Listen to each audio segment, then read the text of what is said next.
ஆன்மீக நண்பர்கள் அனைவருக்கும் அன்பு கலந்த வணக்கங்கள். இன்றைக்கு நாங்கள் ஆன்மீகம் சம்மந்தமான பதிவில் பயணங்களை காக்கும் அண்ணி அருள்மிக சூளத்தம்மனை பற்றி தான் நாம் இன்றைக்கு பார்க்க போகிறோம்.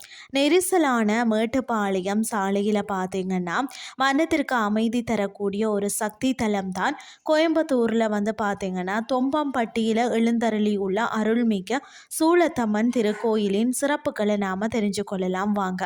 ஏன் இந்த தலம் சிறப்புன்னு சொல்லி பார்த்தீங்கன்னு சொன்னால், சுயம்பு அன்னை 300 ஆண்டுகளுக்கு மேலாக தானாக தோன்றிய சுயம்பு மூர்த்தியாக அன்னை இங்கு அருள் பாலிக்கிறாராம்.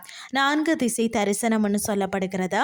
என்னென்னு சொல்லி பார்த்தீங்கன்னா, விமானத்தின் 4 திசைகள்லையும் பார்த்தீங்கன்னா சூளத்தம்மன், மாரியம்மன், விஷ்ணு சக்தி மற்றும் சிவசக்தி என 4 தேவியரும் அதாவது சுதை வடிவில் காட்சி தருவது தான் காண்பதற்கு அரிதான ஒரு காட்சியாக இருக்கிறது.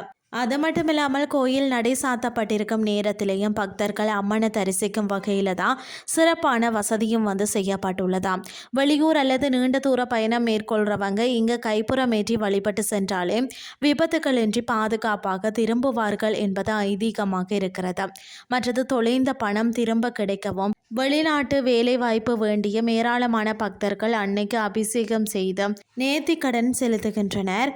அது மட்டுமில்லாமல் வழிபட உகந்த நாட்கள் சித்திரை முதல் நாள் மற்றது ஆடி வெள்ளிக்கிழமைகள் இங்கு மிகவும் விசேஷம். அந்த நாட்களில் வழங்கப்படக்கூடிய கூழ் பிரசாதம் மிகவும் பிரபலம்.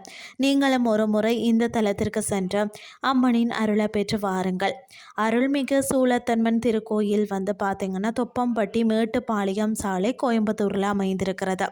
இன்றைய ஆன்மீகம் சார்ந்த பதிவு உங்களுக்கு பிரயோசனமாக அமைஞ்சிருக்கும்னு சொல்லி நானும் நம்புகிறேன். இதே மாதிரி மற்றும் ஒரு ஆன்மீகம் சார்ந்த பதிவோடு உங்களை சந்திக்கிறேன். நன்றி.